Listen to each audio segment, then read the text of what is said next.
Hello दोस्तों, I hope आप सब अच्छे होंगे, अपनी तैयारी अच्छे से कर रहे होंगे। साथ ही हम यूपीपीएससी 2024 के लिए टेस्ट सीरीज सॉल्व कर रहे हैं और अभी जो टेस्ट सीरीज सॉल्व कराया जा रहा है DIS द्वारा पब्लिश किए गए टेस्ट सीरीज को हम लोग सॉल्व कर रहे हैं और अब तक 10 टेस्ट सीरीज हम लोग कंप्लीट कर चुके हैं। आज जो है टेस्ट नंबर 11 हम लोग सॉल्व करेंगे। तो यदि आप लोग चैनल पर नए हैं तो सब्सक्राइब कर लीजिए और बेल आइकन को प्रेस कर लीजिए, जिससे वीडियो के महत्वपूर्ण नोटिफिकेशन आप लोगों को मिलते रहें। वीडियो अगर अच्छा लगे तो लाइक ज़रूर कर दिया करें, अपने दोस्तों साथियों के साथ वीडियो जरूर शेयर कर लें। और बाकी किसी क्वेश्चंस को लेकर के कोई डाउट हो, कन्फ्यूजन हो, कमेंट बॉक्स में कमेंट करके पूछ सकते हैं और अपना फीडबैक कमेंट बॉक्स में ज़रूर दिया करें। और अब इसका जो है अब तक जो है 14 टेस्ट सीरीज आए हैं। आज हम लोग टेस्ट नंबर 11 करेंगे। इसके बाद जो है अगर DIS के टेस्ट सीरीज कंप्लीट होने के बाद जो भी अच्छे पब्लिकेशंस के या दृष्टि या फिर से स्टडी फॉर सिविल सर्विसेज के टेस्ट सीरीज को कराया जाएगा। तो आप लोग बस मेरे साथ बने रहिए। एग्जाम के पॉइंट ऑफ व्यू से जो भी इंपॉर्टेंट टेस्ट सीरीज हैं, प्रैक्टिस सेट हैं या फिर करंट अफेयर से रिलेटेड जो MCQ फॉर्म में आपके प्रैक्टिस सेट हैं, वो सब जो है कंप्लीट कराया जाएगा। आप लोग बस मेरे साथ बने रहिए। तो चलिए इसी के साथ वीडियो की शुरुआत करते हैं और अपना फीडबैक कमेंट बॉक्स में ज़रूर दिया करें। अपना फीडबैक जो है कमेंट बॉक्स में ज़रूर दिया करें, ठीक है। तो चलिए इसी के साथ वीडियो की शुरुआत करते हैं। क्वेश्चन नंबर फर्स्ट देखिए, निम्नलिखित कथनों पर विचार कीजिए। ऐच्छिक प्रतिक्रिया किसी निश्चित उद्देश्य को पूरा करने के लिए होती है, जिसकी प्रेरणा प्रमस्तिष्क या फिर से सेरिब्रम से प्राप्त होती है, या कह सकते हैं कि इसको सेरिब्रम जो है नियंत्रित और निर्गमित करती है। अनैच्छिक क्रियाएं अपने आप में होती हैं और अचेतन प्रक्रियाएं हैं, इनका जो नियंत्रण है मस्तिष्क की हाइपोथैलेमस द्वारा होता है। कौन सा विकल्प इसका सही है? इसका जो सही आंसर है वो हो जाएगा ऑप्शन सी। दोनों विकल्प सही हैं। जो ऐच्छिक क्रियाएं हैं इनका नियंत्रण प्रमस्तिष्क या सेरिब्रम द्वारा होता है और जो अनैच्छिक क्रियाएं हैं इनका नियंत्रण हाइपोथैलेमस द्वारा होता है। ऐच्छिक क्रियाएं किसी विशिष्ट क्रिया को करने के लिए जो है आती हैं, जबकि अनैच्छिक क्रियाएं हैं वह जो है अचानक, जैसे गर्म चीज़ पर हाथ पड़ते ही तुरंत जो है हट जाना। अगर हम पैदल चल रहे हैं और पैर में जैसे कोई कांटा का चुभ रहा हो, कांटा जैसे हल्का सा चुभे तुरंत पैर का हट जाना, ठीक है। तो ये सब क्या है? ये सब अनैच्छिक क्रियाएं हैं जिनका नियंत्रण जो है हाइपोथैलेमस करता है, जबकि ऐच्छिक क्रियाओं का नियंत्रण प्रमस्तिष्क या फिर सेरिब्रम करता है। दोनों विकल्प आपका सही हो जाएगा। मानव के प्रत्येक नेत्र के बाहरी कोण के निकट 3 आश्रु या लाइक्राइमल ग्रंथियां पाई जाती हैं, जिनसे स्रावित जल सदृश तरल पलकों, कार्निया और इसके ऊपर की कंजक्टिवा को नम बनाए रखता है और उनकी सफाई करता है। यह जो ग्रंथियां हैं जन्म के कितने महीने बाद मानव शिशु में सक्रिय हो जाती हैं? 2 महीने, 4, 6 या फिर 12? इसका जो सही आंसर है वो हो जाएगा ऑप्शन बी। 4 महीने बाद जो है बच्चों में यह ग्रंथियां सक्रिय हो जाती हैं। जैसे अगर आप देखेंगे जब बच्चे पैदा होते हैं और मतलब जैसे 10 दिन, 15 दिन के हुए, 1 महीने के हुए हों, और उसमें अगर वो रोते हैं तो उनकी आंखों से आंसू नहीं निकलता है, बस वो रोते हैं, चिल्लाते हैं, लेकिन आंसू नहीं निकलता है।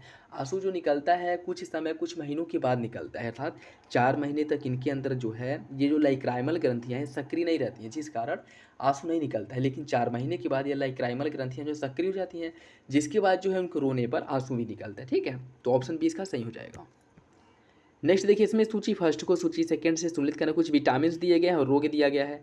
किस विटामिन की कमी से कौन सा रोग होता है आपको बताना है। देखिए अगर विटामिन B2 जिसे राइबोफ्लोविन कहा जाता है, इसकी कमी से किलोसिस रोग होता है। विटामिन B2 की कमी से किलोसिस रोग होता है, ठीक है। विटामिन B6 जिसका रासायनिक नाम पैरिडॉक्सिन है, और विटामिन B6 इसकी कमी से जो है रक्तक्षीणता हो गया, चर्म रोग, पेशियों का ऐंठन, ये सभी जो है विटामिन B6 या पैरिडॉक्सिन की कमी से होता था। इसका ये हो जाएगा। विटामिन H को बायोटिनिक भी कहा जाता है, ठीक है। विटामिन H को बायोटिन भी कहा जाता है और इसकी कमी से जो रोग होता है बालों का झड़ना। फोलिक अम्ल भी या फिर विटामिन B9 इसकी कमी से कुंठित रोग होता है, ठीक है। तो सही आंसर जो है वो हो जाएगा आपका ऑप्शन डी। 4 3 2 1 ऑप्शन डी हो जाएगा। 4 3 2 1। प्रकाश संश्लेषण के संबंध में कौन सा विकल्प सही है? प्रकाश संश्लेषण एक रासायनिक उपचयन अपचयन क्रिया है।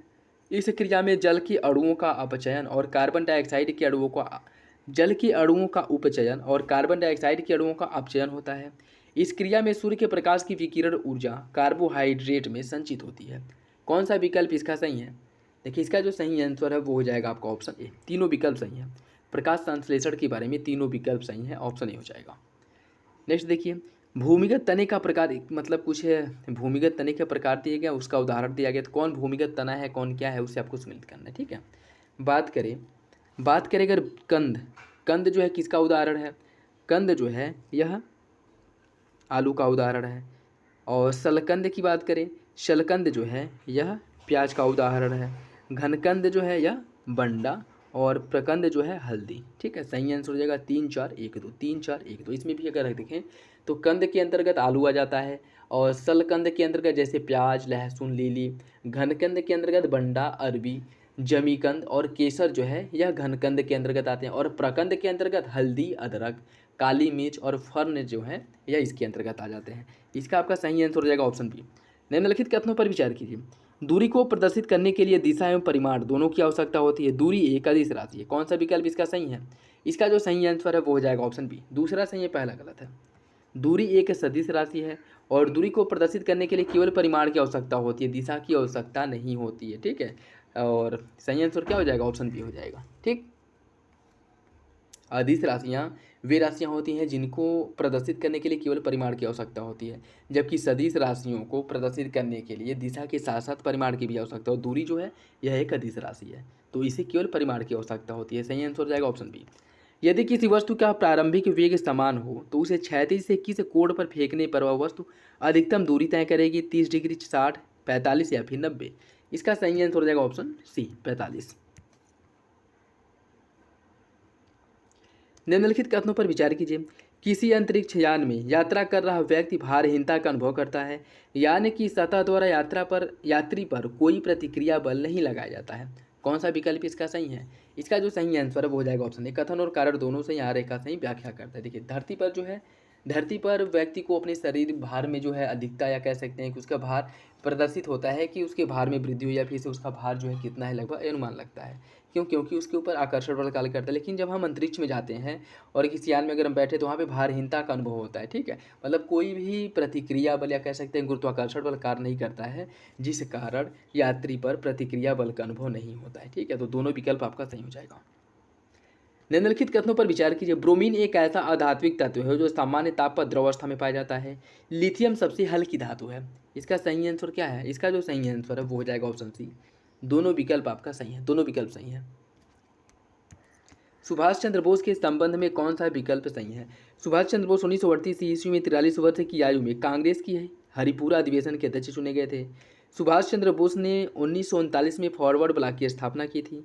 इस संगठन का उद्देश्य कांग्रेस को लोकतंत्रवादी तथा आमूल परिवर्तनशील बनाना, ताकि वह जनता की स्वतंत्रता की तीव्र इच्छा को प्रकट कर सके। कौन सा विकल्प इसका सही है? इसका जो सही आंसर है वो हो जाएगा ऑप्शन डी। दूसरा और तीसरा सही है, पहला गलत है। इसमें जो है, जिस समय सुभाष चंद्र बोस को त्रिपुरी हरिपुरा कांग्रेस अधिवेशन का अध्यक्ष बनाया गया था, उस समय उनकी अगर हम बात करें तो उनकी उम्र जो है 43 नहीं बल्कि 41 वर्ष थी। 41 वर्ष। ठीक है, तो पहला गलत है, बाकी दोनों सही है।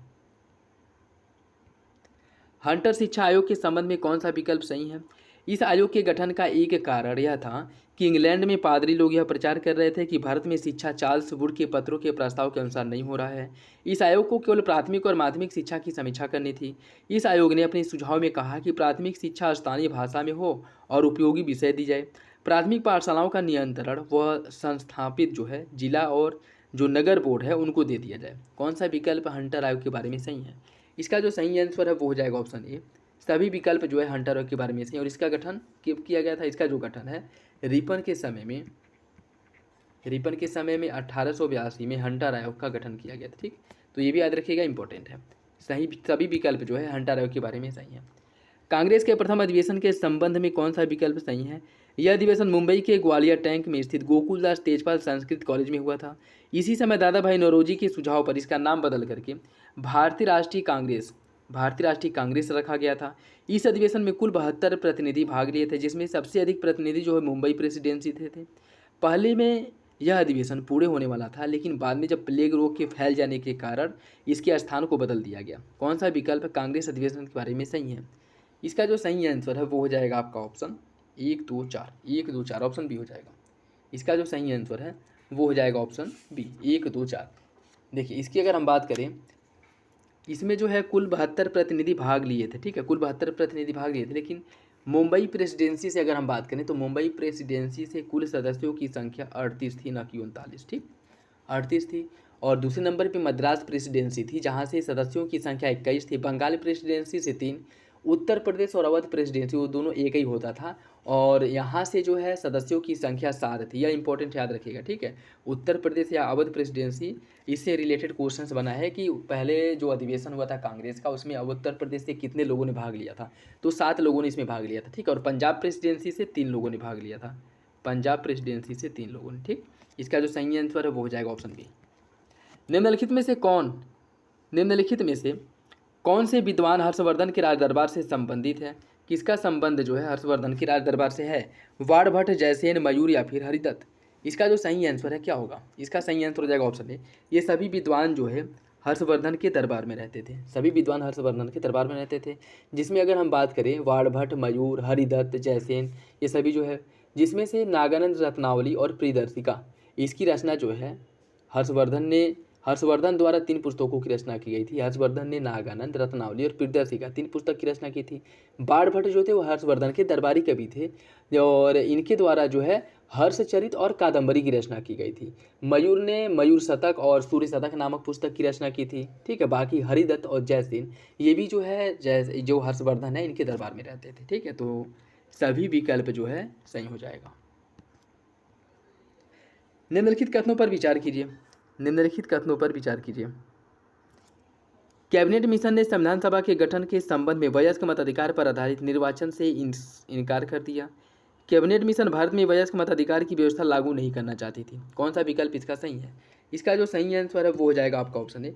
पहला सही है, दूसरा गलत है। पहला सही है, दूसरा गलत है। इसमें अगर हम बात करें कैबिनेट मिशन, इसका मुख्य उद्देश्य क्या था कि अगर जो है यह वयस्क मताधिकार के आधार पर वो करती है, निर्वाचन व्यवस्था लागू करती है, तो यह जो है व्यवस्था लागू करने पे चुनाव में अत्यधिक विलंब होगा, उसके साथ साथ बहुत अधिक खर्च करने पड़ेंगे, जिस कारण जो है यह इससे जो प्रत्यक्ष निर्वाचन है या फिर से जो आपका वयस्क मताधिकार के आधार पर निर्वाचन है, इससे यह बच रही थी और यह चाहती थी कि अप्रत्यक्ष रूप से निर्वाचन किया जाए, ठीक है। तो पहला आपका सही हो जाएगा, दूसरा गलत है। भू राजस्व की महलवाड़ी व्यवस्था के बारे में कौन सा विकल्प गलत है? इस व्यवस्था का जन्मदाता हाल्ट मैकेंजी को माना जाता है। मार्टिन बर्ड तथा जेम्स टॉमसन ने इस व्यवस्था को व्यवस्थित तरीके से लागू किया था। इस व्यवस्था में सरकार का कृषकों से सीधा संपर्क हो गया था। इस व्यवस्था में पहली बार लगान तय करने के लिए मानचित्र और पंजियों का प्रयोग किया गया था। कौन सा विकल्प गलत है? इसका जो सही आंसर है वो हो जाएगा ऑप्शन सी। सी गलत है। इसके माध्यम से सरकार का सीधे किसानों से संपर्क हो गया था, गलत है। इसमें माध्यम से किसानों से नहीं, बल्कि जो गाँव के जमींदार होते थे, गांव के जमींदार जो था वो तो अस्थाई बंदोबस्त के अंतर्गत थे, और इसमें जो महलवाड़ी बंदोबस्त है, इसमें जो बंदोबस्त किया गया था वह गांव के मुखिया से किया गया था। गांव के मुखिया, जिन्हें लंबरदार उस समय कहा जाता था, उनसे यह बंदोबस्त किया गया था। किसानों से सीधा संपर्क नहीं था। किसानों से सीधा संपर्क जो हुआ था वह रैयतवाड़ी बंदोबस्त में किसानों से सीधा संपर्क हुआ था, ठीक है। और महलवाड़ी बंदोबस्त की अगर हम बात करें तो भारत की कुल भूभाग के 30% क्षेत्र पर इसे लागू किया गया था, ठीक है। 30% क्षेत्र पर लागू किया गया था। सही आंसर हो जाएगा ऑप्शन सी। नेक्स्ट देखिए, कुछ समाचार पत्र हैं और भाषा है। किस समाचार पत्र को किस भाषा में प्रकाशित किया गया था, ये आपको बताना है। बात करें अगर दुख निवारण समाचार पत्र, इसका जो संपादन है, दुख निवारण समाचार पत्र का संपादन पंजाबी भाषा में होता था, और इसका संपादन सुखबीर सिंह द्वारा किया गया था। द लीडर का संपादन जो है मदन मोहन मालवीय ने किया था। द लीडर का संपादन मदन मोहन मालवीय ने अंग्रेजी भाषा में किया था। मिलाप समाचार पत्र का संपादन रणबीर सिंह ने किया था। मिलाप का जो संपादन है रणबीर सिंह द्वारा किया गया था उर्दू भाषा में। और जो संदेश है इसका संपादन हुआ था गुजराती भाषा में, और यह किया था CS पटेल ने। सही आंसर हो जाएगा 4 से 1 2 3 ऑप्शन डी। पारसी सुधार आंदोलन के संबंध में कौन सा विकल्प सही है? 1851 ईस्वी में दादा भाई नौरोजी तथा कुछ अन्य लोगों ने मिलकर के मुंबई में रहनुमाई मजदायसन सभा का गठन किया था। इस सभा का उद्देश्य पारसी धर्म की प्राचीन शुद्धता को प्राप्त करना था। सभा के संदेश का प्रचार के लिए दादा भाई नौरोजी द्वारा पारसी भाषा में राष्ट्र गुफ्तार नामक एक पत्रिका निकाली गई थी। कौन सा विकल्प इसका सही है? इसका जो सही आंसर है वो हो जाएगा ऑप्शन बी। पहला दूसरा सही है, तीसरा गलत है। पहला दूसरा सही है, तीसरा गलत है। महात्मा गांधी या दादा भाई नौरोजी की अगर हम बात करें, दादा भाई नौरोजी द्वारा इसका प्रचार प्रसार करने के लिए जो समाचार पत्र निकाला गया था राष्ट्र गुफ्तार, इसकी जो भाषा थी वह पारसी नहीं थी, बल्कि इन्होंने गुजराती भाषा में राष्ट्र गुफ्तार एक पत्रिका का क्या किया था, अनावरण किया था, या कह सकते हैं इसका निकाला था। किस भाषा में? गुजराती भाषा में, न कि पारसी भाषा में। तो पहला दूसरा सही है, तीसरा गलत है। प्रागैतिहासिक पुरास्थल बेलन घाटी के बारे में कौन सा विकल्प सही है? बेलन घाटी उत्तर प्रदेश के मिर्जापुर जिले में स्थित है, जहाँ पूर्व पाषाण युग से लेकर के नव पाषाण युग तक के उपकरणों का एक पूरा अनुक्रम प्राप्त हुआ है। बेलन घाटी में अनुसंधान कार्य GR शर्मा के निर्देशन में किया गया था। बेलन नदी यमुना की सहायक नदी है। बेलन घाटी के लोहदा नाला क्षेत्र से अस्त निर्मित मातृ देवी की प्रतिमा भी प्राप्त हुई है। कौन सा विकल्प इसका सही है? इसका जो सही आंसर है वो हो जाएगा ऑप्शन सी, पहला, दूसरा, चौथा सही है, तीसरा गलत है। बेलन नदी की अगर हम बात करें, बेलन नदी जो है, बेलन नदी यह बेलन टोन्स की सहायक नदी है, न कि यमुना की। ठीक है, बेलन जो है यह टोन्स की सहायक नदी है, बेलन टोन्स की सहायक नदी है। ठीक है, तो तीसरा आपका गलत हो जाएगा, यमुना की सहायक नदी नहीं है। महावीर स्वामी की ज्ञान प्राप्ति के 12 वर्ष में जैन धर्म में मतभेद पैदा हो गया और जमाली संघ छोड़ करके चले गए। यह मतभेद किस सिद्धांत के कारण हुआ था? देखिए, यह जो मतभेद हुआ था वह क्रियमाणकृत के कारण हुआ था। ठीक है, जिसके कारण जो है जमाली इससे बाहर हो गए थे, या कह सकते हैं कि इसी मतभेद के कारण जमाली ने जैन धर्म को छोड़ दिया था और अपना जो है एक अलग संप्रदाय बनाया था। ठीक है, और इनके द्वारा महावीर स्वामी के समय जो जमाली से बाहर हुए थे, क्रियामाणकृत सिद्धांत में मतभेद के कारण यह बाहर हुए थे। ठीक है, तो ऑप्शन बी सही हो जाएगा। विशेष राज्य के संदर्भ में निम्नलिखित में से कौन सा विकल्प सही है? विशेष राज्य श्रेणी का संविधान में कोई भी प्रावधान नहीं किया गया है। यह वर्गीकरण विशेष राज्य से 1969 में 5वीं वित्त आयोग की सिफारिश के आधार पर दिया गया था। 1969 ईस्वी में जम्मू कश्मीर, असम और नागालैंड को सबसे पहले विशेष राज्य का दर्जा दिया गया था। कौन सा विकल्प इसका सही है? इसका जो सही आंसर है वो हो जाएगा ऑप्शन डी। ऑप्शन डी सही है। और इसके बारे में देख लीजिए कुछ, जैसे अगर इसकी हम बात करें तो जो विशेष राज्य का दर्जा देने का जो प्रावधान है, यह मूल संविधान में इसका कोई भी उल्लेख नहीं मिलता है और ना ही इसके बारे में किसी अनुच्छेद में कोई उल्लेख किया गया है। और सबसे पहले 1969 में 5वीं वित्त आयोग ने विशेष राज्य का वर्गीकरण किया था और 1969 में सबसे पहले जम्मू कश्मीर, असम और नागालैंड को विशेष राज्य का दर्जा दिया गया था। और विशेष राज्य के दर्जे का निर्धारण करने के लिए गाडगिल समिति का गठन किया गया था, जिन्होंने कुछ सिफारिश की थी। जैसे अगर किसी राज्य को विशेष राज्य का दर्जा देना हो तो कुछ क्राइटेरिया पूरा करना चाहिए, जैसे कि वह पहाड़ी इलाका होना चाहिए, राज्य की जो जनसंख्या घनत्व है वह बहुत कम होनी चाहिए, उसके साथ साथ जो जनजातीय का जनसंख्या है, जनजातियों का जो जनसंख्या है वह राज्य में अन्य जातियों की तुलना में इनका जो परसेंटेज है अधिक होना चाहिए। उसके साथ साथ राज्य की पड़ोसी देशों के साथ सीमाओं पर सामरिक स्थिति हो। ठीक है, जैसे इसकी अन्य देशों के साथ सीमा लगनी चाहिए। ठीक है, और उसके साथ साथ आर्थिक और आधारभूत संरचना, मतलब आर्थिक और आधारभूत के आधार पर यह अति पिछड़ा हो, बहुत ज़्यादा पिछड़ा राज्य हो। और राज्य के वित्त की जो अव्यवहार्य है वो प्रकृति पर निर्भर हो। जैसे राज्य में जो आपका कह सकते हैं कि औद्योगिकरण जो है वह ना के बराबर हुआ और प्राकृतिक संसाधनों पर या प्रकृति पर जो है बहुत ज़्यादा राज्य डिपेंड हो। ठीक है, तो यह सब जो कुछ क्राइटेरिया है जिनके आधार पर किसी भी राज्य को विशेष राज्य का दर्जा दिया गया था। ठीक है, तो सभी विकल्प आपके सही है, याद रखिएगा, इंपॉर्टेंट है। और ये भी पूछ सकता है कि विशेष राज्य का दर्जा जो दिया जाता है किस समिति की सिफारिश पर दिया जाता है, तो याद रखिएगा कि 1969 के बाद गाडगिल समिति का गठन किया गया था विशेष राज्य का दर्जा देने के लिए कुछ क्राइटेरिया निर्धारित करने के लिए। ठीक है, तो ऑप्शन डी सही हो जाएगा। 1919 के भारत शासन अधिनियम के बारे में कौन सा विकल्प सही है? इस अधिनियम द्वारा पहली बार देश में द्विसदनी व्यवस्था प्रारंभ की गई। इस अधिनियम के अनुसार वायसराय की कार्यकारी परिषद के 6 सदस्यों में से 2 सदस्यों का भारतीय होना आवश्यक कर दिया गया था। कौन सा विकल्प इसका सही है? देखिए, इसका जो सही आंसर है वो हो जाएगा आपका ऑप्शन है, पहला सही है दूसरा गलत है। पहला सही है दूसरा गलत है। दूसरे की अगर हम बात करें तो इसके अनुसार वायसराय की कार्यकारिणी परिषद में 6 सदस्यों में से 3 सदस्यों का भारतीय होना आवश्यक किया गया था। ठीक है, न कि 2 सदस्यों का। कितने? 3 सदस्य। इसमें प्रावधान किया गया था कि जो 6 सदस्य वायसराय की कार्यकारिणी में नियुक्त किए जाएंगे उसमें से 6 सदस्य जो है 3 सदस्य जो है भारतीय होंगे। ठीक है, ऑप्शन हो जाएगा। महान्यायवादी के संबंध में कौन सा विकल्प सही है? राष्ट्रपति उच्च न्यायालय के न्यायाधीश नियुक्त होने के लिए हर किसी व्यक्ति को भारत का महान्यायवादी नियुक्त करता है। महान्यायवादी को अपने कर्तव्यों के पालन में भारत के राज्य क्षेत्र में सभी न्यायालयों में सुनवाई का अधिकार होता है। महान्यायवादी राष्ट्रपति के प्रसाद पर्यंत अपना पद धारण करता है। महान्यायवादी ऐसे पारिश्रमिक प्राप्त करेगा जो संसद निर्धारित करता है। कौन सा विकल्प इसका सही है? इसका जो सही आंसर है वो हो जाएगा ऑप्शन डी। दूसरा और तीसरा सही है, पहला दूसरा गलत है। पहले में क्या कहा है कि राष्ट्रपति उच्च न्यायालय के न्यायाधीश, उच्च न्यायालय नहीं बल्कि सुप्रीम कोर्ट अर्थात सर्वोच्च न्यायालय के न्यायाधीश बनने की योग्यता रखने वाले किसी व्यक्ति को महान्यायवादी नियुक्त करता है। और महान्यायवादी को जो पारिश्रमिक और भत्ते प्राप्त होते हैं वह संसद नहीं बल्कि राष्ट्रपति निर्धारित करता है। ठीक है, कौन निर्धारित करता है? राष्ट्रपति। तो दूसरा तीसरा सही हो जाएगा, पहला और चौथा गलत है, ऑप्शन डी हो जाएगा। स्वतंत्र भारत के प्रथम मंत्रिमंडल के संबंध में कौन सा एक सही सुमेलित नहीं है? जान मथाई, इनके पास रेलवे और परिवहन विभाग था। जगजीवन राम के पास श्रम, रफ़ी अहमद किदवई के पास वाणिज्य और राजकुमारी अमृत कौर के पास स्वास्थ्य। कौन सा विकल्प गलत है? इसका जो सही आंसर है वो हो जाएगा आपका ऑप्शन सी, रफ़ी अहमद किदवई। इनकी अगर हम बात करें तो इनके पास जो है संचार मंत्रालय था, संचार विभाग। रफ़ी अहमद किदवई के पास संचार विभाग था। और वाणिज्य विभाग की अगर हम बात करें, यह जो है सी एच भाभा के पास वाणिज्य विभाग था। ठीक, तो ऑप्शन सी गलत हो जाएगा। उच्चतम न्यायालय के 21 वाद में निर्णय दिया गया कि अनुच्छेद 356 से संबंधित उद्घोषणा का न्यायिक पुनरावलोकन किया जा सकता है। मोहित जैन 1992, प्रकाश सिंह केस 2006, SR बम्बई वाद 1994 या फिर उन्नी कृष्णन वाद 1993। इसका सही आंसर क्या है? इसका जो सही आंसर है वो हो जाएगा ऑप्शन सी, SR बम्बई वाद 1994, जिसमें यह प्रावधान किया गया था कि अनुच्छेद 356 के तहत जो राष्ट्रपति शासन लागू किया जाता है, राष्ट्रपति शासन जो लागू किया जाता है वह अगर गैर संवैधानिक और गैर अतारांकिक है तो इसका जो है सुप्रीम कोर्ट द्वारा न्यायिक पुनरीक्षण न्यायिक पुनरीक्षण किया जा सकता है। ठीक है, और इसका जो निर्धारण किया गया था SR बम्बई वाद 1994 में किया गया था, ऑप्शन सी। 91वां संविधान संशोधन द्वारा कौन से प्रावधान किए गए थे? केंद्रीय मंत्रिपरिषद में प्रधानमंत्री समेत मंत्रियों की जो अधिकतम संख्या है लोकसभा की कुल सदस्य संख्या के 15% से अधिक नहीं होगी। संसद के किसी भी सदन का सदस्य यदि दल बदल के आधार पर सदस्यता निर्भर कराया जाता है तो ऐसा सदस्य मंत्री होने पर मंत्री पद के लिए अयोग्य हो जाएगा।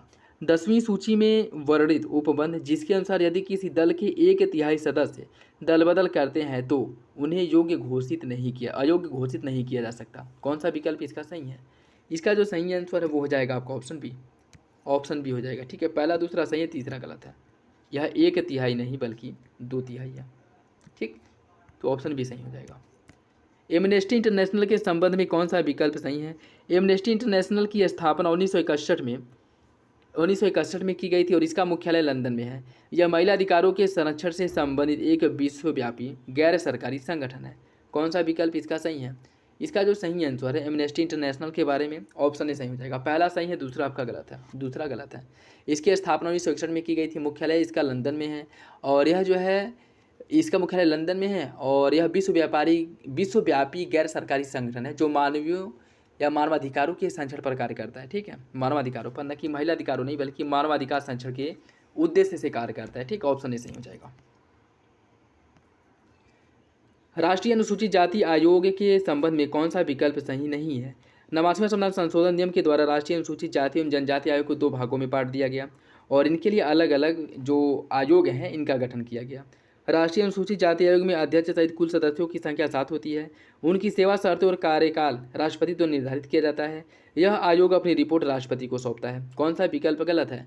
इसका सही आंसर हो जाएगा ऑप्शन बी गलत है। ठीक है, इसमें अगर हम बात करें एक अध्यक्ष होता है, एक उपाध्यक्ष होता है, एक उपाध्यक्ष और 3 जो है वह सदस्य होते हैं। ठीक है, तो इसमें टोटल जो है सदस्यों की संख्या 5 होती है और इसके अंतर्गत जो है एससी के लिए अनुच्छेद 338 अनुच्छेद जोड़ा गया और एसटी के लिए अनुच्छेद 338 ये जोड़ा गया। ठीक है, तो ये भी याद रखिएगा, इंपॉर्टेंट है। सही आंसर हो जाएगा ऑप्शन बी, यही आपका गलत है। राष्ट्रीय आपदा प्रबंधन प्राधिकरण के संबंध में कौन सा कथन सही है? राष्ट्रीय आपदा प्रबंधन प्राधिकरण में अधिकतम 9 सदस्य अध्यक्ष को छोड़कर होते हैं। प्रधानमंत्री इसके पदेन अध्यक्ष होते हैं। इसके सदस्यों की नियुक्ति राष्ट्रपति द्वारा की जाती है और इस प्राधिकरण के उपाध्यक्ष का दर्जा एक कैबिनेट मंत्री के समकक्ष होता है। कौन सा विकल्प सही है? इसका सही आंसर है ऑप्शन सी, 1, 2, 4 सही है, तीसरा गलत है। इसके सदस्यों की जो नियुक्ति राष्ट्रपति द्वारा नहीं बल्कि प्रधानमंत्री द्वारा की जाती है। ठीक है, प्रधानमंत्री द्वारा की जाती है, तो सही आंसर हो जाएगा ऑप्शन सी। नेक्स्ट देखिए, जीवमंडल एक खुला एवं विवृत तंत्र का उदाहरण है। इसमें ऊर्जा का सतत निवेश और पदार्थों का सतत बहिर्गमन होता रहता है। कौन सा विकल्प इसका सही होगा? कूट के हिसाब से सही आंसर का चयन करना है। देखिए, इसका जो सही आंसर है वो हो जाएगा ऑप्शन ए, कथन और कार्य दोनों सही है और आर एक ही सही व्याख्या करता है, ऑप्शन ए सही हो जाएगा। वायुमंडल के आयनमंडल के संबंध में निम्नलिखित में से कौन सा विकल्प सही है? इस मंडल में तापमान तेजी से बढ़ता है। इस मंडल की हवा विद्युत आवेशित होती है जिस कारण इस मंडल में वायु के कण विद्युत विसर्जन के कारण चमकते हैं। इस मंडल की डी परत मध्य और उच्च आवृत्ति की तरंगों को अवशोषित कर लेती है तथा लघु आवृत्ति की तरंगों को परावर्तित करती है। कौन सा विकल्प इसका सही है? इसका जो सही आंसर है वो हो जाएगा ऑप्शन डी। तीनों विकल्प जो है आयनमंडल के बारे में सही है, ऑप्शन डी हो जाएगा। विषुवतीय निम्न दाब पेटी में धरातलीय क्षैतिज पवन नहीं चलती है, केवल ऊर्ध्वाधर वायु धरातल धाराएं जो है यहाँ पे प्रवाहित होती हैं। तापमान अधिक होने के कारण इस कटिबंध में आने वाली पवन इसकी सीमाओं के समीप पहुंचते ही गर्म होकर ऊपर उठने लगते हैं। कौन सा विकल्प इसका सही है? इसका जो सही आंसर है वो हो जाएगा ऑप्शन ए। कथन और कार्य दोनों से आर्य की सही व्याख्या करता है। ठीक है, तो दोनों विकल्प आपका सही हो जाएगा। इसकी अगर हम बात करें, इसमें जो है जो पवनें क्षैतिज रूप से चलती हैं, जो पवनें क्षैतिज रूप से चलती हैं, जैसे इसके समीप जाती हैं तो हवाएं गर्म हो जाती हैं, क्योंकि यहाँ पे तापमान जो अधिक रहता है, हवाएं जैसे गर्म होती है, गर्म होकर के या क्षैतिज रूप से न चल करके ऊपर उठने लगती हैं और इनकी धारा जो है संवहनी हो जाती है। जैसे ऊपर जाती हैं और अधिक जब फिर ऊपर जाएंगी तो ठंडी हो जाएंगी, ठंडी होकर पुनः ये नीचे बैठती हैं और नीचे बैठकर जब आती हैं तो नीचे गर्म होकर के पुनः ऊपर उठने लगती हैं। तो यह जो एक सर्कल का निर्माण होता है और यहाँ पे संवहन धारा विकसित होती है। ठीक है, तो सही आंसर जो है वो हो जाएगा ऑप्शन ए। कथन और कारण दोनों सही, आर्य की सही व्याख्या करता है। निम्नलिखित में से कौन से कारक सागरीय लवणता को नियंत्रित और प्रभावित करते हैं? तापमान, वर्षा, नदियों का जल या फिर पवन? इसका जो सही आंसर है वो हो जाएगा ऑप्शन डी। सभी विकल्प जो है सही है। ये सभी कारक जो है सागरीय लवणता को नियंत्रित और प्रभावित करते हैं। ऑप्शन डी हो जाएगा।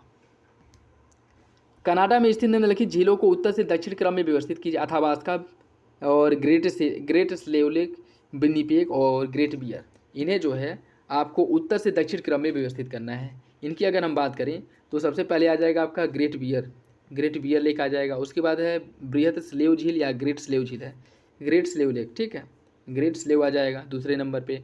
फिर आ जाएगा अथाबास्का, उसके बाद आ जाएगा विनिपेग। ठीक, 4, 2, 1, 3 ऑप्शन बी हो जाएगा। ठीक, ऑप्शन बी। अकबर के समय फतेहपुर सीकरी में बने पंचमहल के संबंध में कौन सा विकल्प सही है? इस 5 मंजिला इमारत का जो आकार है पिरामिड जैसा है और इसका निर्माण योजना मिस्र के पिरामिड से प्रभावित है। कौन सा विकल्प इसका सही है? इसका सही आंसर हो जाएगा ऑप्शन है। पहला सही है लेकिन दूसरा जो है गलत है। इसका जो निर्माण है वह जो प्रभावित है वह मिस्र के पिरामिड से नहीं बल्कि नालंदा, जो आपका नालंदा है, नालंदा इत्यादि में बने जो बहुमंजिला बौद्ध मठ हैं उनसे प्रभावित है। ठीक है, तो पहला सही हो जाएगा, दूसरा गलत है। मुगल काल में जिला सरकार प्रशासन में नियुक्त अधिकारी और उनके कार्यों के संबंध में कौन सा एक विकल्प गलत है?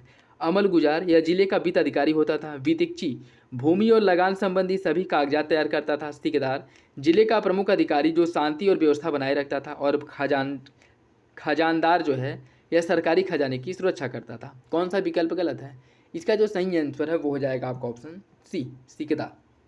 ठेकेदार जो है जिले का प्रमुख अधिकारी होता था, यह गलत है।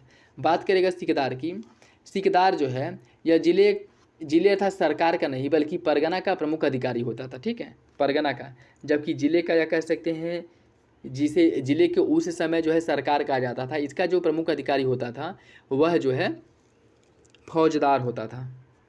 जिले का जो प्रमुख अधिकारी है फौजदार होता था। ठीक है, जबकि ठेकेदार जो है यह परगने का प्रमुख अधिकारी था, परगना का। ठीक, ऑप्शन सी गलत हो जाएगा। भारत की मानक समय रेखा और कर्क रेखा किस राज्य में एक दूसरे से मिलती हैं? मध्य प्रदेश, छत्तीसगढ़, झारखंड या फिर उत्तर प्रदेश? इसका जो सही आंसर है क्या है? इसका सही आंसर हो जाएगा ऑप्शन बी। यह जो है छत्तीसगढ़ में मिलती हैं। छत्तीसगढ़ के राजपुर, छत्तीसगढ़ के सूरजपुर, छत्तीसगढ़ के सूरजपुर में यह दोनों जो है भारतीय मानक समय रेखा और कर्क रेखा दोनों एक दूसरे को काटती हैं। ऑप्शन बी हो जाएगा। लगभग समान अक्षांशीय तथा देशांतरी विस्तार होने पर भी भारत की उत्तर दक्षिण लंबाई और पूर्व पश्चिम चौड़ाई में विषमता पाई जाती है। भूमध्य रेखा से उत्तर तथा दक्षिण जाने पर दो देशांतरों के बीच की कोणीय दूरी 1 अंश ही रह जाती है, किंतु उनकी जो मध्य की वास्तविक दूरी है वह कम हो जाती है। कौन सा विकल्प इसका सही है? इसका जो सही आंसर है वो हो जाएगा ऑप्शन ए। कथन और कारण दोनों सही है और आर्य की सही व्याख्या करते हैं। उत्तर से दक्षिण, भारत में उत्तर से दक्षिण अगर इसकी लंबाई की बात करें तो यह 3214 किलोमीटर है, 3214 किलोमीटर। ठीक, लंबाई। और पूर्व से पश्चिम अगर इसकी चौड़ाई की हम बात करें तो यह 2933 किलोमीटर है। ऑप्शन ए हो जाएगा इसका। जलोढ़ मिट्टी के संबंध में कौन सा विकल्प सही है? यह मिट्टी देश के लगभग 43.4% क्षेत्र पर पाई जाती है। यह मिट्टी नदियों द्वारा अपरदित पदार्थों से निर्मित है। इस मिट्टी में पोटाश, चूना तथा ह्यूमस की प्रचुर मात्रा पाई जाती है, जबकि नाइट्रोजन, फास्फोरस और एसिड तथा जैव पदार्थों की कमी पाई जाती है। कौन सा विकल्प सही है?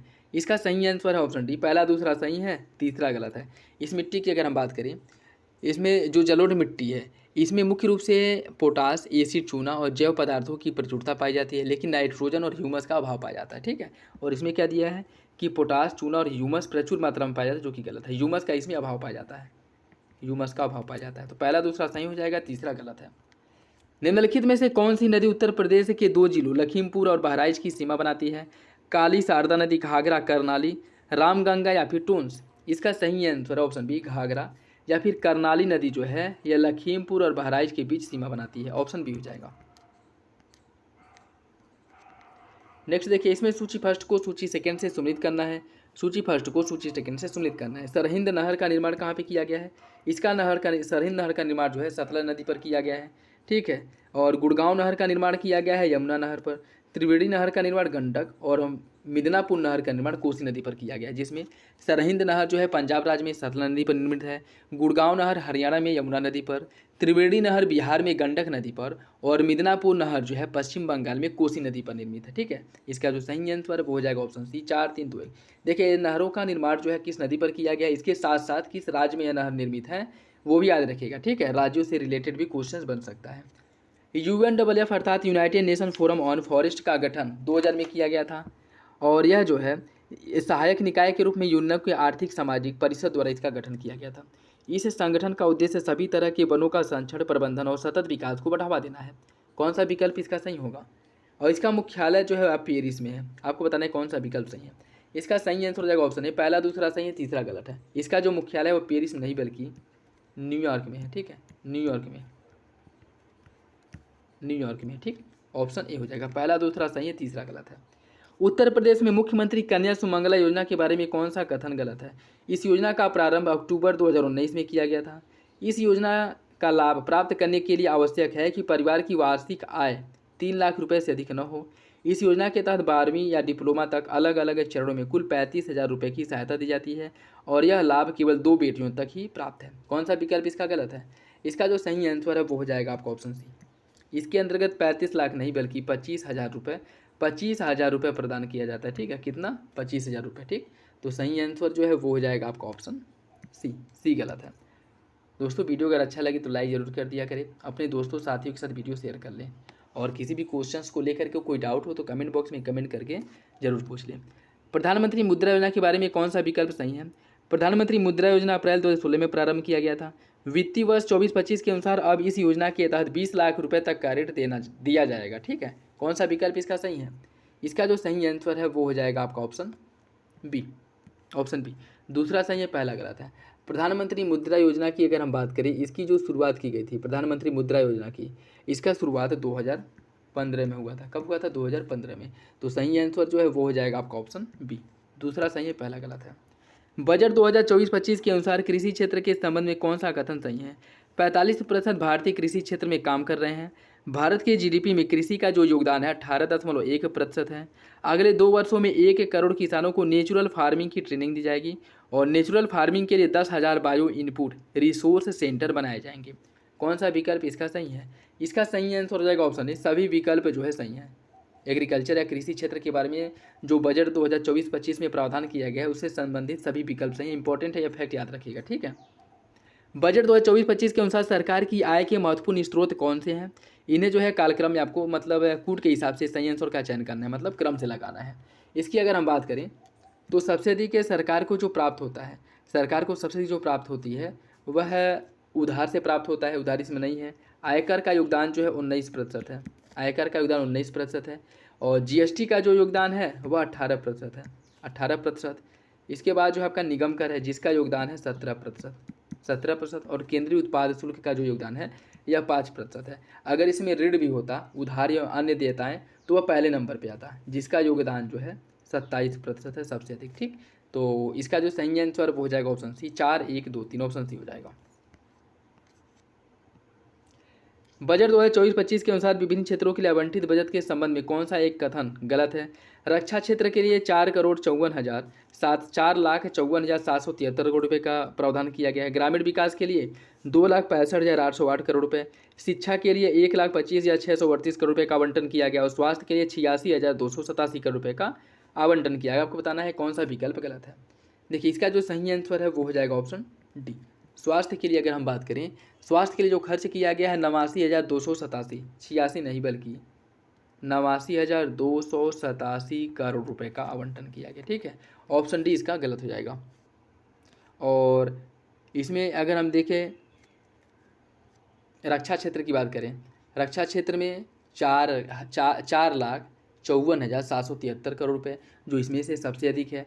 और उसके साथ साथ ऊर्जा क्षेत्र में 68 लाख, ऊर्जा क्षेत्र के लिए 68,769 करोड़ रुपये का आवंटन किया गया। ठीक है, तो याद रखिएगा स्वास्थ्य के लिए ये धनराशि है। ठीक है, नेक्स्ट देखिए, कुछ कंपनी दी गई, उसका स्थापना वर्ष दिया गया, उसे जो है आपको सुमिलित करना है।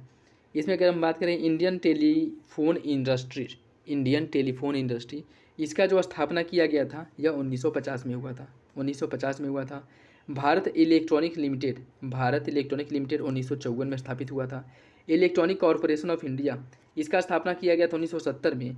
और भारत हैवी इलेक्ट्रॉनिक्स लिमिटेड का स्थापना किया गया था 1964 में। जो सही आंसर है 3, 4, 1, तो ऑप्शन बी हो जाएगा, ऑप्शन बी। G7 के संबंध में कौन सा विकल्प सही है? औद्योगिक दृष्टि से विकसित देशों के समूह G7 की स्थापना 1975 में किया गया था। और विश्व के 6 प्रमुख औद्योगिक राष्ट्र America, Canada, Britain, France, Italy और जर्मनी मिल करके इसकी स्थापना की है, तो यह इसके संस्थापक सदस्य हैं। कौन सा विकल्प इसका सही है? इसका सही आंसर हो जाएगा ऑप्शन है, पहला सही है, दूसरा गलत है। इसके संस्थापक सदस्यों में कनाडा शामिल नहीं था, जापान शामिल था। ठीक है, कनाडा बाद में जुड़ करके टोटल सदस्यों की संख्या 7 हो गई। ठीक है, और उसके बाद जो है 1997 में इसमें रूस शामिल हो गया था, जिसके बाद इसकी संख्या बढ़कर 8 हो गई थी।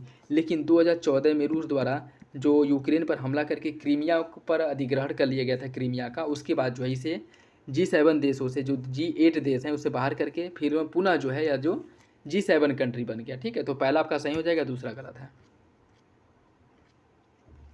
भुगतान संतुलन में निम्नलिखित में से क्या शामिल होता है? दृश्य व्यापार, अदृश्य ऋण। कौन सा विकल्प इसका सही है? इसका जो सही आंसर है वो हो जाएगा ऑप्शन डी। भुगतान संतुलन में ये सभी शामिल, चाहे दृश्य व्यापार हो, अदृश्य हो या फिर ऋण, ये सभी शामिल होते हैं। ऑप्शन डी हो जाएगा। भारतीय प्रतिभूति एवं विनिमय बोर्ड सेबी के संबंध में कौन सा कथन सही है? यह एक गैर संवैधानिक संस्था है जिसकी स्थापना संसद में एक कानून पास करके 1988 में किया गया था। 30 जनवरी 1992 को एक अध्यादेश के द्वारा इस संस्था को वैधानिक दर्जा दिया गया था। इसका मुख्यालय मुंबई में है और इसका क्षेत्रीय कार्यालय कोलकाता, दिल्ली और चेन्नई में है। कौन सा विकल्प इसके बारे में सही है? इसका सही आंसर हो जाएगा ऑप्शन ए। सेबी के बारे में सभी कथन जो है सही है, ऑप्शन ए हो जाएगा। 1855 के संथाल या हुल विद्रोह के बारे में कौन सा कथन गलत है? मेजर वर्रो के नेतृत्व में भेजी गई सैनिक टुकड़ी संथालों से संघर्ष में पराजित हुई। गोक्को गोड्डा नामक स्थान का एक महत्वपूर्ण नेता था। जब विद्रोह भागलपुर से वर्धमान तक फैला था। महाजन दीनदयाल संथालों का सहयोगी था। कौन सा विकल्प गलत है? इसका जो सही आंसर है वो हो जाएगा ऑप्शन डी। महाजन दीनदयाल जो है संथालों का सहयोगी नहीं बनना या शोषण करता था। ठीक है, इसके द्वारा भी इनका जो संथाल लोग थे इनका बहुत ज़्यादा शोषण किया जाता था। ठीक है, जिस कारण संथालों ने विद्रोह किया था, तो ऑप्शन डी गलत हो जाएगा। निम्नलिखित उम्मों में से कौन सा एक सही सम्मिलित नहीं है? राष्ट्रीय पोषण संस्थान है हैदराबाद में, पारिस्थितिकी विज्ञान केंद्र है पुणे में, काजरी है जोधपुर में और भारतीय पारिस्थितिकी एवं पर्यावरण संस्थान है नई दिल्ली में। कौन सा विकल्प गलत है? इसका जो सही आंसर है वो हो जाएगा आपका ऑप्शन बी। पारिस्थितिकी विज्ञान केंद्र यह पुणे में नहीं बल्कि बेंगलुरु में है। ठीक है, कहाँ पे है? बेंगलुरु में। तो सही आंसर हो जाएगा आपका ऑप्शन बी। नेक्स्ट देखिए, सूची फर्स्ट को सूची सेकंड से सम्मिलित कीजिए। वर्नाक्यूलर प्रेस एक्ट कब पारित किया गया था? यह जो है 1878 ईस्वी में वर्नाक्यूलर प्रेस एक्ट आया था। बंगाल टेनेंसी एक्ट जो है यह आया था 1885 में। और ड्रामेटिक परफॉर्मेंस एक्ट जो है 1876 में आया था। 1876 में North Western provinces and Oudh act जो है यह आया था 1890 में। इसका जो सही आंसर है वो हो जाएगा आपका 3, 1, 2, 4, ऑप्शन ए हो जाएगा 3, 1, 2, 4। उत्तर प्रदेश में ग्राम प्रधान को हटाने के लिए बुलाई गई बैठक की सूचना कितने दिन पूर्व देना आवश्यक होता है? 14 दिन, 15, 29 या फिर 1 माह? इसका सही आंसर ऑप्शन बी, 15 दिन पहले जो है प्रधान को सूचित कर देना चाहिए कि उसके ऊपर जो है क्या कह सकते हैं कि महाभियोग आने वाला है। ठीक, ऑप्शन बी हो जाएगा। निम्नलिखित कथनों में से कौन सा कथन पुष्यमित्र शुंग के बारे में सही है? यह अंतिम मौर्य शासक बृहद्रथ का सेनापति था और यह शुंग वंश का संस्थापक, और इसने 2 अश्वमेध यज्ञ किए थे। कौन सा विकल्प इसका सही है? इसका जो सही आंसर है वो हो जाएगा आपका ऑप्शन डी। इसने 2 अश्वमेध यज्ञ किए थे। इसकी जो जानकारी है वो अयोध्या अभिलेख से मिलती है। ठीक है, अयोध्या लेख से इसकी जानकारी मिलती है कि पुष्यमित्र शुंग द्वारा 2 अश्वमेध यज्ञों का आयोजन कराया गया था, जिसमें इसके गुरु जो थे वो पतंजलि थे। तीनों विकल्प सही हो जाएगा। निम्नलिखित में से किस एक में सर्वाधिक ऊर्जा आवश्यक होती है? नाइट्रोजन चक्र, हाइड्रोजन, फास्फोरस या फिर कार्बन? किसमें सबसे अधिक ऊर्जा की आवश्यकता होती है? इसका सही आंसर हो जाएगा ऑप्शन बी, हाइड्रोजन चक्र में। निम्नलिखित में से कौन सा एक जैन धर्म से संबंधित नहीं है? संवर, निर्जरा, निर्वाण या फिर बंधन? इसका सही आंसर है ऑप्शन सी। निर्वाण की अगर हम बात करें तो यह बौद्ध धर्म से संबंधित है, निर्वाण बौद्ध धर्म से संबंधित है, जबकि संवर, निर्जरा और बंधन ये सभी जैन धर्म से है। जैन धर्म की अगर हम बात करें तो इसमें आश्रव अर्थात कर्म का जीवन की ओर प्रवाह आश्रव कहलाता है। संवर अर्थात जब कर्म का प्रवाह जीवन की ओर रुक जाता है तब उसे संवर कहा जाता है। निर्जरा पहले से विद्यमान कर्मों का जो क्षय हो जाता है उसको निर्जरा कहा गया है, ठीक है। और निर्वाण की बात करें तो यह बौद्ध धर्म से संबंधित है। सही आंसर हो जाएगा ऑप्शन सी। निम्नलिखित में से किस स्थान को सितारा और सुबहार संगीत की इमदाद घराने के लिए जाना जाता है? आगरा, लखनऊ, इटावा या फिर वाराणसी? इसका जो सही आंसर है वो हो जाएगा ऑप्शन सी, इटावा घराने को। और यह जो है सुजात खान, निशांत खान, बुद्ध आदित्य मुखर्जी ये सभी जो है इटावा घराने से संबंधित है। और इटावा घराना मुख्य रूप से सितार और सुरबहार संगीत के लिए जाना जाता है, ठीक है। सही आंसर हो जाएगा ऑप्शन सी। निम्नलिखित कथनों पर विचार कीजिए। 18वीं लोकसभा चुनाव के साथ ही आंध्र प्रदेश, उड़ीसा, मिजोरम और अरुणाचल प्रदेश की विधानसभाओं का चुनाव हुआ। चंद्रबाबू नायडू ने चौथी बार आंध्र प्रदेश के मुख्यमंत्री पद की शपथ ली 12 जून को। ओडिशा में बीजू जनता दल का 24 वर्षीय शासन समाप्त हो गया और इस भाजपा के वहाँ पर स्पष्ट बहुमत प्राप्त हुआ। कौन सा विकल्प जो है इसके बारे में सही है? इसका जो सही आंसर वो हो जाएगा ऑप्शन बी। दूसरा तीसरा सही है, पहला गलत है। दूसरा तीसरा सही है, पहला गलत। पहला गलत क्यों है? क्योंकि इसकी अगर हम बात करें तो यहाँ पर जो चुनाव संपन्न कराया गया था आंध्र प्रदेश, उड़ीसा, मिजोरम और अरुणाचल प्रदेश, इसमें जो है आपका सिक्किम है, ठीक है। इसमें जो है सिक्किम शामिल है। आंध्र प्रदेश, उड़ीसा, अरुणाचल प्रदेश, सिक्किम। आंध्र प्रदेश, उड़ीसा, अरुणाचल प्रदेश, सिक्किम, इसमें मिजोरम शामिल नहीं है, ठीक है। कौन है? सिक्किम है, सिक्किम, ठीक। तो पहला गलत हो जाएगा। निम्नलिखित कथनों पर विचार कीजिए। भारत में संघात्मक शासन व्यवस्था अपनाने के पीछे इसकी बहुआयामी विविधताओं में से एक राष्ट्र का निर्माण करना और राष्ट्रीय एकता को संचित करना था। संघात्मक संरचना से विविधताओं के मध्य सामंजस्य से एक सशक्त भारतीय राष्ट्रनीति का निर्माण हुआ है। कौन सा विकल्प इसका सही है? इसका जो सही आंसर है वो हो जाएगा ऑप्शन सी। दोनों विकल्प जो है सही है, ऑप्शन सी हो जाएगा। राज्य पुनर्गठन आयोग के जो फजल आयोग की अध्यक्षता में इसका गठन किया गया था उसके बारे में आपको बताना है कौन सा विकल्प सही है। और फजल आयोग द्वारा जो राज्य पुनर्गठन आयोग था कौन सी सिफारिश नहीं की गई थी ये आपको बताना है। देश की एकता एवं सुरक्षा का अनुरक्षण एवं संरक्षण, एक राज्य एक भाषा के सिद्धांत को अपनाना, भाषाई व सांस्कृतिक एकरूपता, वित्तीय, आर्थिक एवं प्रशासनिक तर्क। कौन सा विकल्प गलत है? देखिए इसमें जो है एक राज्य एक भाषा के सिद्धांत को नहीं अपनाया गया था, ठीक है। तो बी जो है वो गलत हो जाएगा। फजल अली के अध्यक्षता में उसका गठन किया गया था और उसमें दो अन्य उसके सदस्य थे, के.एम. पडिक्कर और एच.एन. कुंजरू, ठीक है। यह जो है 2 अन्य सदस्य थे, ये भी याद रखिएगा। निम्न में से किन्हें सर्वोच्च न्यायालय के निर्णय के अनुसार मौलिक अधिकार में मान्यता दी गई है? अच्छे पर्यावरण का अधिकार, एकांत कारावास के विरुद्ध अधिकार, अभिरक्षा में हिंसा के विरुद्ध अधिकार, पीने योग्य शुद्ध जल का अधिकार। कौन सा विकल्प इसका सही है? इसका जो सही आंसर है वो हो जाएगा आपका ऑप्शन ए। सभी विकल्प जो है सही है। समय समय पर इन सभी को जो है अनुच्छेद 21 के तहत मौलिक अधिकार घोषित किया गया, ठीक है। ऑप्शन ए हो जाएगा। निम्नलिखित में से कौन सा कथन सही नहीं है? 1969 ईस्वी में मद्रास का नाम बदल करके तमिलनाडु कर दिया गया था। 1992 में संघ शासित प्रदेश दिल्ली का नाम बदल करके राष्ट्रीय राजधानी क्षेत्र दिल्ली रख दिया गया था। 1973 ईस्वी में मैसूर का नाम बदल करके कर्नाटक और 1974 में मिनिकॉय और अमिनी द्वीप समूह का नाम बदल करके लक्षद्वीप कर दिया गया था। कौन सा विकल्प इसका गलत है? इसका जो सही आंसर है वो हो जाएगा आपका ऑप्शन डी। डी गलत है, अन्य सभी विकल्प जो है सही है, तो ऑप्शन डी हो जाएगा। निम्नलिखित में से कौन सी नीति निर्देशक तत्व की विशेषता नहीं है? नीति निर्देशक तत्वों की प्रकृति गैर न्यायोचित है। इनकी प्रकृति गैर न्यायोचित होने के कारण कानून की संवैधानिक मान्यता के विवरण में न्यायालय इन्हें नहीं देखता है। इनका उद्देश्य न्याय में उच्च आदर्श, स्वतंत्रता, समानता को बनाए रखना है। और नीति निर्देशक तत्व भारत शासन 1935 में उल्लिखित अनुदेश के समान है। कौन सा विकल्प गलत है? इसका जो सही आंसर वो हो जाएगा ऑप्शन बी। देखिए ये बात सही है कि नीति निर्देशक तत्व जो है गैर न्यायोचित होता है, लेकिन संवैधानिक मान्यता के विवरण में न्यायालय इनकी ओर नहीं देखता है या फिर इनका उद्देश्य इनका जो है उल्लेख नहीं करता है, या गलत है, ठीक है। ऑप्शन बी हो जाएगा। भारत में उपराष्ट्रपति की क्षमता के अनुरूप उसे कोई विशेष कार्य नहीं दिया गया है। यह पद भारत के राजनीतिक निरंतरता को बनाए रखने के लिए सृजित किया गया है। कौन सा विकल्प सही है? इसका सही आंसर है ऑप्शन सी। ऑप्शन सी मतलब दोनों विकल्प आपके सही हैं, ठीक है। दोनों विकल्प सही हैं। देखिए जैसे राष्ट्रपति की मृत्यु, त्यागपत्र या अन्य किसी भी स्थिति में जो राजनीतिक रिक्तिका की जो कंडीशन है वह ना आए, इसलिए जो है उपराष्ट्रपति के पद का क्या किया गया है? सृजन किया गया है। नेक्स्ट देखिए, यह संविधान के कुछ भाग दिए गए और प्रावधान दिया गया, किस भाग में किसका उल्लेख किया गया है ये आपको बताना है। ठीक है, देखिए बात करें भाग 13, बात करिए अगर भाग 13 की, इसमें जो है भाग 13 में प्रावधान किया गया किसका, भाग 13 में जो है इसमें भारत के राज्य क्षेत्र के भीतर व्यापार वाणिज्य और समागम की स्वतंत्रता दी गई है। भाग 14 में संघ और राज्यों के अधीन, भाग 14 में संघ और राज्यों के अधीन सेवाओं का उल्लेख किया गया है। भाग 16 यह कुछ वर्गों के संबंध में विशेष उपबंध करता है और भाग 18 आपातकालीन प्रावधान से संबंधित है। इसका सही आंसर हो जाएगा 4, 1, 2, 3 ऑप्शन ए, 4, 1, 2, 3।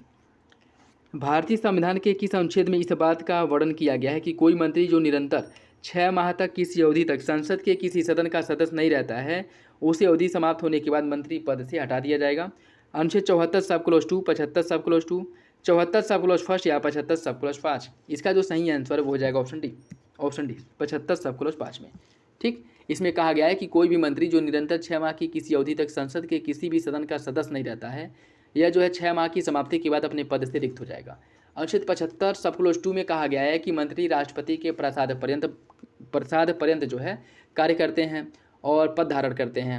और अनुच्छेद 74 सब क्लोज फर्स्ट में कहा गया है कि राष्ट्रपति को सहायता और सलाह देने के लिए एक मंत्री परिषद होगा जिसका प्रमुख प्रधानमंत्री होगा। ठीक है, और जो यह जो है इसकी अवधि का जो निर्धारण किया गया है उसका उल्लेख अनुच्छेद 75 सब क्लोज 5 में किया गया है।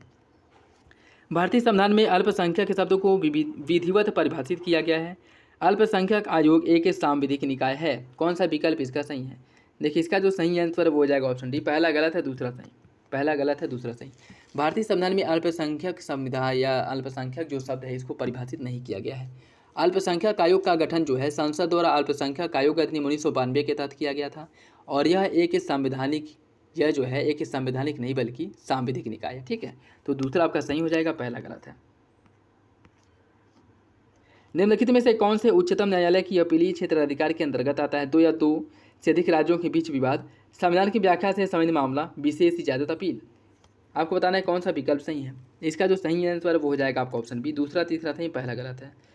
2 या 2 से अधिक राज्यों के बीच जो विवाद है यह सुप्रीम कोर्ट के आरंभिक क्षेत्राधिकार के अंतर्गत आता है। ठीक है, आरंभिक क्षेत्राधिकार के, जबकि संविधान की व्याख्या और विशेष इजाजत अपील यह दोनों जो है अपीलीय क्षेत्राधिकार के अंतर्गत आता है। ऑप्शन बी हो जाएगा।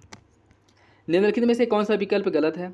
याचिकाकर्ता या कह सकते हैं रीट या यूनाइटेड किंगडम से लिया गया है, संयुक्त बैठक आयरलैंड से, सहकारी संघवाद ऑस्ट्रेलिया से और उपराष्ट्रपति की भूमिका अमेरिका से। कौन सा विकल्प गलत है? इसका जो सही आंसर है वो हो जाएगा ऑप्शन बी, संयुक्त बैठक का जो प्रावधान है वह आयरलैंड नहीं बल्कि ऑस्ट्रेलिया से लिया गया। कहाँ से लिया गया? ऑस्ट्रेलिया से, तो बी जो है वो गलत हो जाएगा। नेक्स्ट देखिए, कुछ खनिज दिया गया, उत्पादन क्षेत्र दिया गया है। कोयला का उत्पादन कहाँ से किया जाता है? कोयला जो है मुख्य रूप से डोनबास क्षेत्र इसके लिए प्रसिद्ध है और पेट्रोलियम के लिए जो है अजरबैजान का बाकू क्षेत्र प्रसिद्ध है। बॉक्साइट के लिए जो है गुयाना प्रसिद्ध है और मैग्नीज के लिए जो निकोपोली है, निकोपोल जो है मैग्नीज के लिए प्रसिद्ध है। सही आंसर जो हो जाएगा ऑप्शन ए, 2, 4, 1, 3 ऑप्शन ए हो जाएगा, 2, 4, 1, 3। टोबिन टैक्स का उद्देश्य क्या है? टोबिन टैक्स का विदेशी मुद्रा बाजार में अटकलों और अस्थिरताओं को हतोत्साहित करना। ऑप्शन ए ही इसका सही आंसर हो जाएगा। ठीक है, विदेशी मुद्रा बाजार में अटकलों और अस्थिरता को हतोत्साहित करना मतलब यह है कि भारत के शेयर मार्केट में जो विदेशी निवेश है बहुत से ऐसा होता है कि लाभ बनाने के उद्देश्य से आता है। यह जो है एकाएक जो है भारतीय अर्थव्यवस्था में एंट्री करेगा और लाभ बना करके तुरंत जो है निकल जाएगा। इससे क्या है कि भारतीय अर्थव्यवस्था या भारतीय इकोनॉमी को बहुत ज़्यादा क्षति होती है। ठीक है, क्योंकि विदेशी मुद्रा एकाएक जो है भारतीय अर्थव्यवस्था में आता है और तुरंत जो है निकल जाता है लाभ बना करके, इससे जो है इससे नुकसान होता है। तो इसको कंट्रोल करने के लिए टोबिन टैक्स का लगाया गया था। ठीक है, टोबिन ने कहा था कि इस उद्देश्य को, इसको रोकने के लिए एक प्रकार का टैक्स लगाना चाहिए। ठीक है, इसी को कहा जाता है टोबिन टैक्स। ऑप्शन ए हो जाएगा। निम्न में से कौन सा विकल्प गलत है? मानसूनी वन, सागौन साल, भूमध्य सागरीय वन, ओक और जैतून, सदाबहार वर्षा वन, हेमलॉक और स्प्रूस, शीतोष्ण कोषधारी वन, देवदार और चीड़। कौन सा विकल्प इसका सही है? देखिए इसका जो सही आंसर है वो हो जाएगा आपका ऑप्शन, इसका सही आंसर जो है वो है आपका ऑप्शन बी, ऑप्शन बी भूमध्य सागरीय वन, ओक और जैतून, यह आपका गलत है। ठीक है, एक सेकेंड, इसका सही आंसर ऑप्शन सी, ऑप्शन जो है बी होगा ना, अर्थात सदाबहार वर्षा अर्थात हेमलॉक और स्प्रूस। हेमलॉक और स्प्रूस की अगर हम बात करें, यह शीतोष्ण कोषधारी वन का वनस्पति है। ठीक है, जो मुख्यतः 50 से 60 अक्षांशों के बीच पाया जाता है। कहाँ? उत्तरी गोलार्ध में। ठीक है, तो सही आंसर जो है वो हो जाएगा आपका ऑप्शन बी, अर्थात तीसरा वाला सही है। निम्नलिखित में से कौन अनुवांशिक रोग नहीं है? एल्केप्टोनरिया और फेनिल कीटोन्यूरिया, होमोफीलिया, रिकेट्स। इसका सही आंसर क्या है? देखिए इसकी अगर हम बात करें ऑप्शन डी सही है। रिकेट्स जो है विटामिन डी की कमी से होती है। अन्य सभी जो दिए गए हैं वह सभी जो है आपके क्या हैं, यह सभी जो है अनुवांशिक रोग है, चाहे एल्केप्टोनूरिया हो, फेनिल कीटोनूरिया हो या फिर होमोफीलिया हो, यह सभी अनुवांशिक रोग हैं, जबकि रिकेट्स विटामिन डी की कमी से होने वाला रोग है। ऑप्शन डी हो जाएगा। मिजोरम को मेलोसिस बेसिन कहा जाता है। यहाँ मुलायम और असंगठित चट्टानें पाई जाती हैं, जिस कारण इसे मेलोसिस बेसिन कहा जाता है। कौन सा विकल्प इसका सही है? इसका सही आंसर हो जाएगा ऑप्शन ए। दोनों विकल्प सही हैं और आगे की सही व्याख्या करता है। ठीक है, मिजोरम को मेलोसिस बेसिन कहा जाता है और इसे मेलोसिस बेसिन कहने के पीछे जो मुख्य उद्देश्य है, यहाँ पर मुलायम और असंगठित चट्टानें पाई जाती थी या पाई जाती हैं, जिस कारण इसे मेलोसिस बेसिन कहा जाता है। ईस्ट इंडिया कंपनी के बारे में कौन सा विकल्प जो है सही है? 1599 ईस्वी में लंदन में लॉर्ड मेयर की अध्यक्षता में हुई एक सभा में ईस्ट इंडिया कंपनी की स्थापना की गई थी।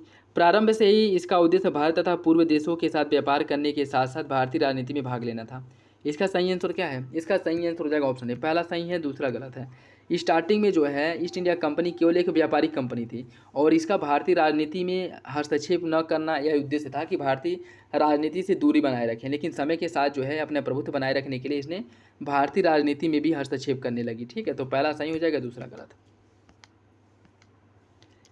अफगानिस्तान के शासक जमान शाह ने रणजीत सिंह को लाहौर पर अधिकार करने की अनुमति दी थी। जमान शाह ने जब भारत पर आक्रमण किया था, रणजीत सिंह ने उसकी सहायता की थी। कौन सा विकल्प इसका सही है? इसका सही आंसर हो जाएगा ऑप्शन सी। पहला सही है, दूसरा गलत है। रणजीत सिंह ने सहायता नहीं की थी, बल्कि जमान शाह जब आक्रमण करके जा रहा था तो इसके 10 या 12 जो तोप थे वह जो है नदी में गिर गए थे और जिनको निकलवा करके रणजीत सिंह ने भिजवा दिया था, जिससे खुश होकर के यह जो है रणजीत सिंह से दोस्ती किया था और अफगानिस्तान इसने जो है रणजीत सिंह को लाहौर पर अधिकार करने के लिए मतलब कह सकते हैं कि इजाज़त दे दी थी। ठीक है, तो पहला सही हो जाएगा, दूसरा गलत। कार्नवालिस संहिता के बारे में कौन सा विकल्प सही है? यह शक्ति के पृथक्करण के सिद्धांत पर आधारित था। इसके माध्यम से कलेक्टर की न्यायिक और कर संबंधी शक्तियाँ ले ली गई और फौजदारी शक्तियाँ बनी रही। इसके माध्यम से कानून की विशिष्टता का नियम लागू किया गया था। दीवानी अदालत एक क्रमिक पदक्रम स्थापित बन गया था। कौन सा विकल्प इसका सही है? इसका सही आंसर हो जाएगा 1, 3, 4। 1, 3, 4 सही है, दूसरा गलत है। इसमें जो कलेक्टर है, जो डीएम था, उसके पास केवल कर से संबंधित अधिकार रहे थे।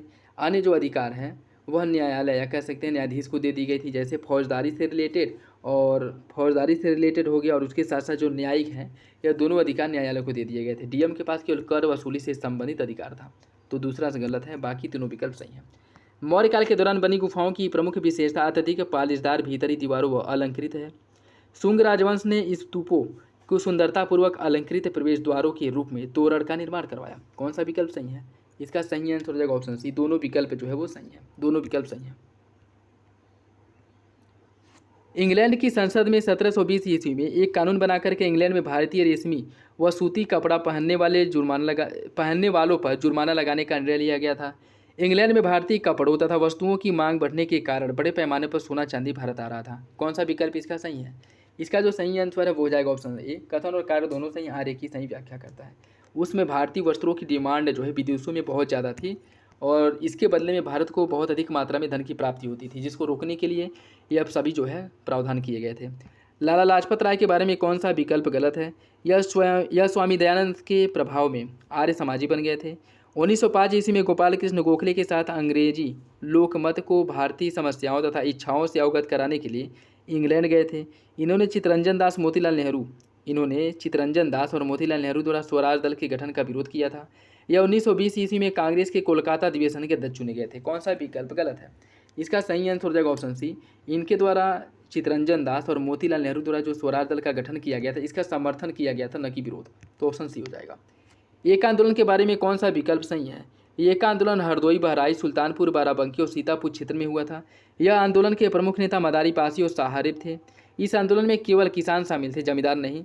इस आंदोलन का मुख्य कारण अत्यधिक लगान और गैर कानूनी रूप से खेत को छीनना था। कौन सा विकल्प सही है? इसका सही आंसर हो जाएगा ऑप्शन बी। 1, 2, 4 सही है था, तीसरा गलत है।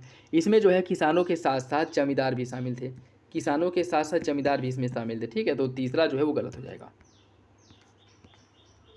जैन ग्रंथों के संबंध में कौन सा विकल्प सही नहीं है? जैन धर्म का प्रारंभिक इतिहास कल्पसूत्र से ज्ञात होता है, जिसकी रचना भद्रबाहु ने की है। भगवती सूत्र में महावीर स्वामी के जीवन कृत्यों का उल्लेख किया गया है। आचारांग सूत्र में जैन भिक्षुओं के आचार नियमों का उल्लेख मिलता है। भद्रबाहु चरित्र से अशोक मौर्य के जीवन की प्रारंभिक जानकारी या घटनाओं का उल्लेख मिलता है। कौन सा विकल्प गलत है? इसका सही आंसर हो जाएगा ऑप्शन डी। डी जो है वो गलत है, डी गलत है। नेक्स्ट देखिए, निम्नलिखित में से किस राजपूत वंश के राजाओं ने अपने अभिलेखों में सर्वप्रथम देवनागरी लिपि का प्रयोग किया था? जिजाक भुक्ति के चंदेलों ने, शाकंभरी के चहमान ने, मालवा के परमार या फिर गुर्जर प्रतिहार? इसका जो सही आंसर है वो हो जाएगा ऑप्शन ए। जिजाक भुक्ति के चंदेलों द्वारा सर्वप्रथम देवनागरी लिपि का प्रयोग किया गया था। सही आंसर हो जाएगा ऑप्शन ए। कश्मीर के लोहार वंश के संबंध में कौन सा विकल्प सही है? इस वंश का अंतिम शासक जयसिंह था और जयसिंह के समय उत्छल और सुसल नामक दो भाइयों के नेतृत्व में सामंतों ने विद्रोह किया था। इसका जो सही आंसर है वो हो जाएगा आपका ऑप्शन ए। पहला सही है, दूसरा गलत है। पहला सही है, दूसरा गलत है। इसमें अगर हम बात करें, इसमें जयसिंह के समय में सुसल और उच्छल नामक दो भाइयों ने विरोध किया था, यह गलत है। ठीक है, तो पहला आपका सही हो जाएगा, दूसरा गलत है। रेणुकूट स्थित हिंडाल्को एल्यूमिनियम संयंत्र को विद्युत की आपूर्ति रिहंद परियोजना से होती है। नरौरा बुलंदशहर परमाणु ऊर्जा संयंत्र की प्रथम इकाई से व्यावसायिक उत्पादन 1 जनवरी 1992 से शुरू हो गया था। कौन सा विकल्प इसका गलत है? इसका जो सही आंसर है वो हो जाएगा आपका ऑप्शन बी। दूसरा गलत है, पहला सही है। इसकी अगर हम बात करें, द्वितीय इकाई से जो शुरू किया गया था वह 1992 में नहीं, 1992 में 1 जनवरी 1992 को तो इसका स्थापना किया गया था।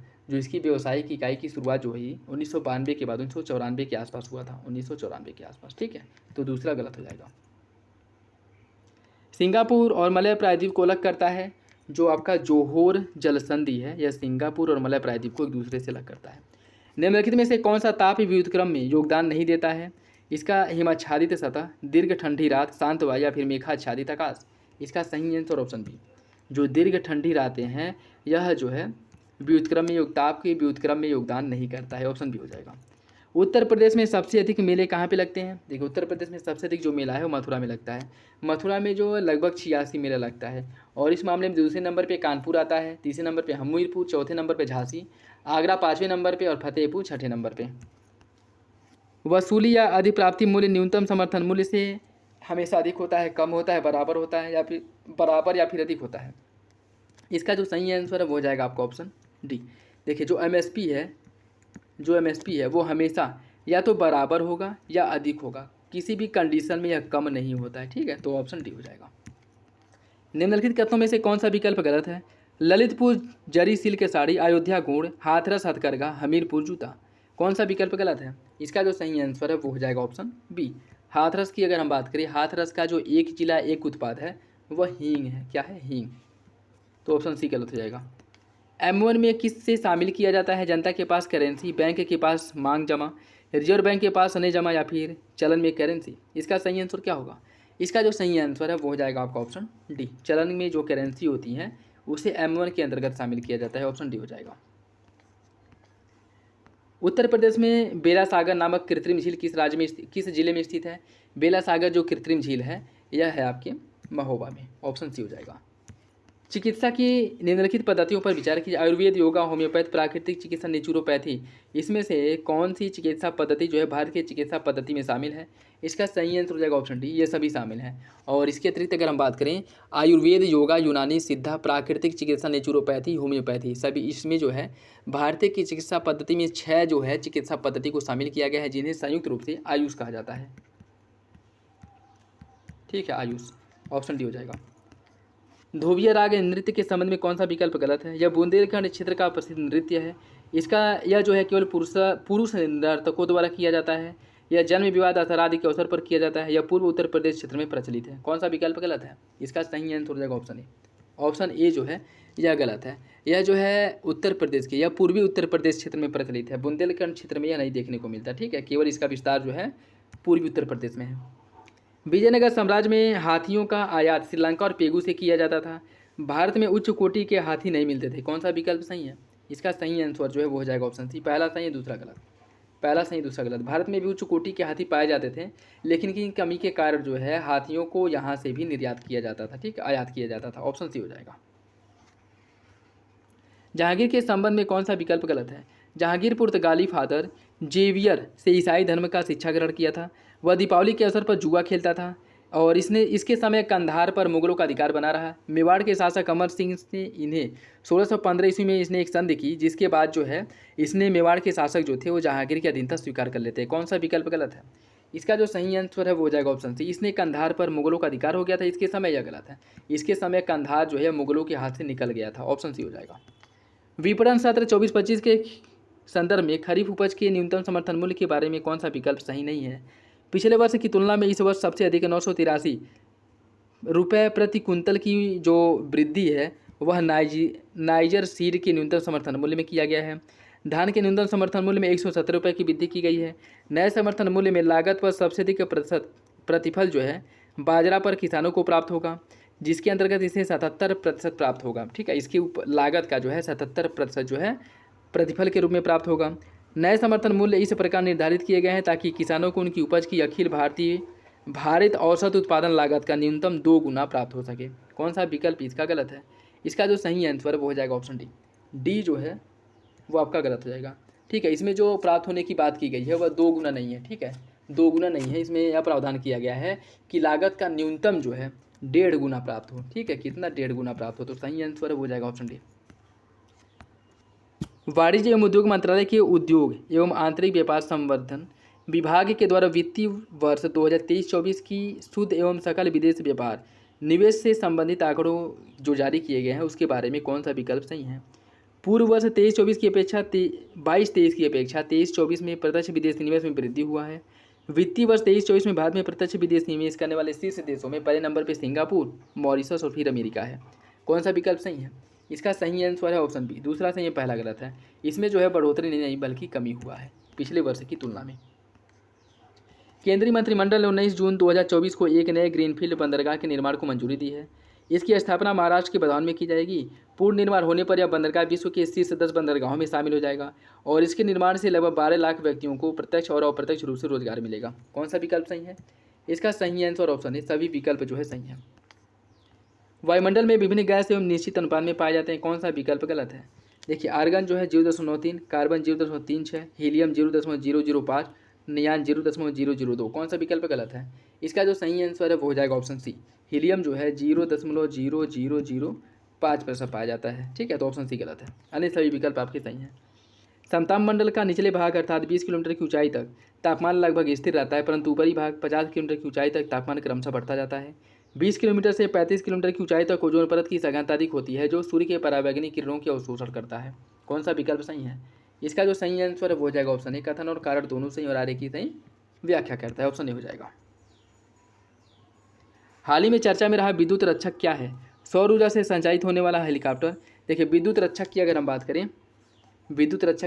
करें तो यह जो है स्वदेशी रूप से विकसित एक एकीकृत जनरेटर निगरानी, सुरक्षा और नियंत्रण प्रणाली है। ठीक है, और इसका जो विकास है वह भारतीय थल सेना द्वारा किया गया है। भारतीय थल सेना द्वारा इसका निर्माण किया गया है। ठीक, तो सही आंसर हो ऑप्शन सी। शवाना प्रदेश में कौन सा विकल्प शामिल, मतलब शवाना प्रदेश के बारे में कौन सा कथन गलत है? उष्ण कटिबंध शवाना प्राकृतिक प्रदेश दोनों गोलार्धों में 5 से 20 अक्षांशों के मध्य महाद्वीपों के पश्चिमी तट पर पाया जाता है। इस प्राकृतिक प्रदेश का सर्वाधिक विस्तार अफ्रीका महाद्वीप के सूडान में होने के कारण है, जिसे सूडान तुल्य जलवायु भी कहा जाता है। इन प्रदेश में ग्रीष्म ऋतु में साधारण वर्षा होती है और वर्षा जो है शेष भाग में सूखा रहता है। ठीक, इस प्रदेश की घासों को पार्कलैंड या बुश वेल्ड कहा जाता है। कौन सा विकल्प गलत है? देखिए, इसका जो सही आंसर है वो हो जाएगा ऑप्शन ए। यह जो है 5 से 20 अक्षांशों के बीच पश्चिमी तट नहीं बल्कि आंतरिक भागों में पाया जाता है। ठीक है, आंतरिक भागों में, ऑप्शन ए गलत हो जाएगा। निम्नलिखित में से कौन सा कथन सही नहीं है? कौन सा कथन जो है कुट के हिसाब से आपको बताना है कौन सा विकल्प सही है। राइन नदी स्विट्जरलैंड और जर्मनी की सीमा का निर्धारण करती है। कॉन्सेंट झील से निकलती है। यह हैम्बर्ग एक नदी पतन है जो एल्ब नदी के मुहाने पर स्थित है। इटली की पो नदी आल्प्स पर्वत से निकलती है और डेन्यूब नदी जर्मनी के वेल्दाई पहाड़ी से निकलती है। कौन सा विकल्प जो है इसका सही है? इसका जो सही आंसर है वो हो जाएगा ऑप्शन बी। 1, 2, 3 सही है, चौथा गलत है। 1, 2, 3 सही है, चौथा गलत है। चौथा गलत है। डेन्यूब नदी का जो निर्माण है, या जो डेन्यूब नदी की बात करें, यह निकलती वेल्दाई पहाड़ी से नहीं बल्कि जर्मनी के ब्लैक फॉरेस्ट से निकलती है, ब्लैक पर्वत से निकलती है। ठीक है, तो सही आंसर जो है वो हो जाएगा आपका ऑप्शन बी। पहला, दूसरा, तीसरा सही है, चौथा गलत है।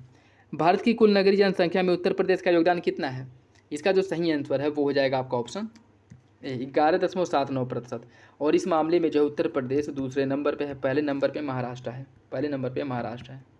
ठीक, ऑप्शन ए सही है। निम्नलिखित युग्मों में से कौन सा विकल्प सही है? अमोनिया से आयन विनिमय दर, पारा से प्रतिलोमन परासर दर, फिनोलिक से बहुलक अवशोषण द्वारा, कौन सा विकल्प जो है इसमें से सही है? इसका जो सही आंसर है वो हो जाएगा ऑप्शन सी। पहला तीसरा सही है, दूसरा गलत है। पहला तीसरा सही है, दूसरा गलत है। चांदी के चम्मच से अंडा खाना वर्जित माना जाता है। अंडा चांदी की अभिक्रिया का सिल्वर सल्फाइड बनाता है। इसका सही आंसर क्या है? इसका सही आंसर हो जाएगा ऑप्शन ए। कथन और कारण दोनों सही, आर्य की सही व्याख्या करता है। ऑप्शन ए सही हो जाएगा। निम्नलिखित कथनों पर विचार कीजिए। जनघनत्व की दृष्टि से देश के राज्यों में उत्तर प्रदेश का चौथा स्थान है। उत्तर प्रदेश में सर्वाधिक जनघनत्व वाला जिला गाजियाबाद है। उत्तर प्रदेश में न्यूनतम जनघनत्व चित्रकूट जिले की है। और उत्तर प्रदेश में एक से लेकर 11 के दौरान जनघनत्व में 139 व्यक्ति प्रति वर्ग किलोमीटर की वृद्धि हुई थी। कौन सा विकल्प इसका सही है? इसका जो सही आंसर है वो हो जाएगा ऑप्शन सी। 1, 2, 4 सही है, तीसरा गलत है। 1, 2, 4 सही, तीसरा गलत है। न्यूनतम जनघनत्व की अगर हम बात करें तो वह ललितपुर का है, न कि चित्रकूट का। ऑप्शन सी हो जाएगा। वेल चमगादड़ चीता तथा मनुष्य के अग्रपात किसके उदाहरण हैं? इनके जो अग्रपात हैं वह समजात अंग के उदाहरण हैं। ऑप्शन बी हो जाएगा, समजात अंग। निम्नलिखित में से कौन सा विकल्प सही? पारिस्थितिक तंत्र में ऊर्जा का जो स्थानांतरण है चक्रीय रूप से होता है और ऊर्जा स्थानांतरण के 10% का नियम लिंडेमान ने दिया था। कौन सा विकल्प गलत है? इसका सही आंसर ऑप्शन है, पहला गलत है। यह जो है एक दिशीय होता है, ऊर्जा को स्थानांतरण जो है यह एक दिशीय होता है, न कि चक्रीय। तो पहला जो है वो गलत हो जाएगा। समुद्र की तली पर मौजूद जीवों को क्या कहा जाता है? समुद्र की तली पर जो जीव स्थित होते हैं उन्हें बेंथीस जीव कहा जाता है। ठीक, ऑप्शन सी हो जाएगा। नेक्स्ट देखिए, कुछ पदार्थ दिए गए हैं, उनका पीएच मान दिया गया है। बात करें समुद्री तल का जो पीएच मान है यह कितना होता है? 8.4 होता है। दूध का पीएच मान होता है 6.4।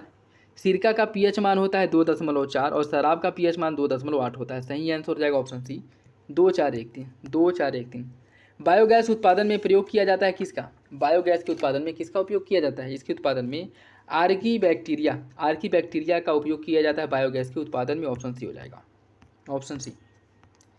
निम्न में किसका द्रव्यमान और आवेश चार्ज शून्य होता है? न्यूट्रिनो, फोटॉन, पॉजिट्रॉन या फिर ए और बी? इसका सही आंसर है ऑप्शन सी, न्यूट्रिनो और फोटॉन। इनका जो द्रव्यमान आवेश है वह 0 होता है। ऑप्शन सी हो जाएगा। जाइलम का बहुत कम विकास कहाँ पे होता है? जाइलम का बहुत कम विकास जो होता है वह निम्न जलोद्भिद वाले क्षेत्रों में इनका बहुत कम विकास होता है। ऑप्शन सी हो जाएगा। नेक्स्ट देखिए, कुछ जलप्रपात दिया गया, उनकी अवस्थिति आपको बताना है कौन जलप्रपात कहाँ पे स्थित है। इसकी अगर हम बात करें, मधार जलप्रपात है चंबल नदी पर, चित्रकूट जलप्रपात इंद्रावती नदी पर, बरेही जलप्रपात जो है यह बुधावल गंगा नदी पर स्थित है और झारखंड जलप्रपात जो है टोंस नदी पर स्थित है। इसका जो सही आंसर हो जाएगा ऑप्शन डी, 1, 2, 4, 3। 1, 2, 4, 3। निम्नलिखित में से कौन सा विकल्प गलत है? हिंदुस्तान एल्यूमिनियम कॉर्पोरेशन निगम limited 1961, Bharat aluminium company limited BALCO 1965, national aluminium company limited NALCO 1983। कौन सा विकल्प जो है सुमिलित नहीं है? इसका सही आंसर ऑप्शन बी, पहला और तीसरा सुमिलित नहीं है। बात करिए अगर हिंडाल्को, इसका जो स्थापना किया गया था 1958 में किया गया था, 1958 में, ठीक है, 1958 में किया गया था। और जो नालको है, नालको का स्थापना किया गया था 1981 में। तो पहला और तीसरा गलत है। काली मिट्टी के बारे में कौन सा विकल्प सही नहीं है?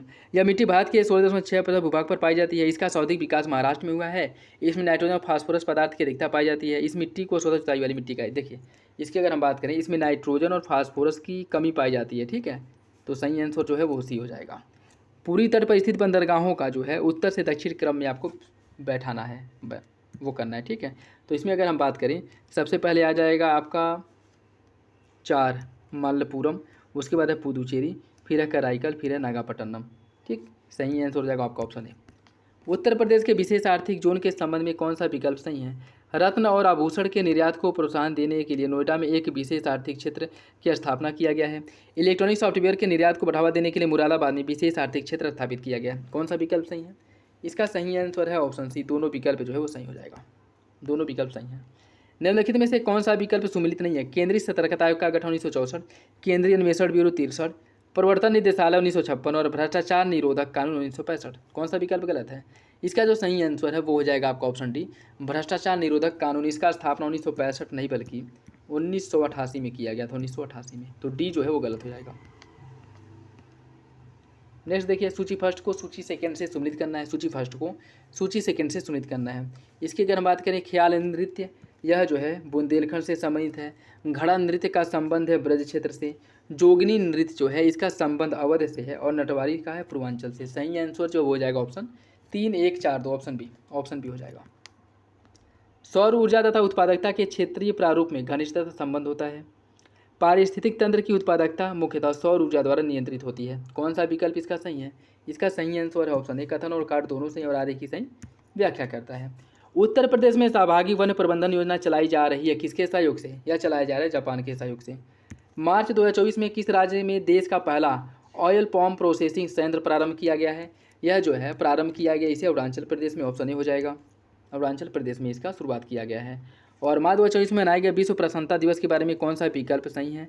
इस अवसर पर जारी रिपोर्ट के अनुसार विश्व का सबसे खुशहाल देश फिनलैंड है और भारत जो है 126वें नंबर पर है। कौन सा विकल्प सही है? इसका जो सही आंसर है वो हो जाएगा आपका ऑप्शन सी। दोनों विकल्प सही हैं। दोनों विकल्प सही हैं। दोनों विकल्प जो है वो सही हो जाएंगे। ठीक है। मार्च 2024 में भारतीय अंतरिक्ष अनुसंधान संगठन इसरो द्वारा पुनः प्रयोज्य प्रक्षेपण यान RLV से जुड़े तीसरे मिशन का सफलतापूर्वक लॉन्च किया गया। इसका नाम क्या है? इसका नाम जो है पुष्पक है। पुष्पक नाम रखा गया। Option B. मार्च 2024 में किस देश से अपने नागरिकों को वापस लाने के लिए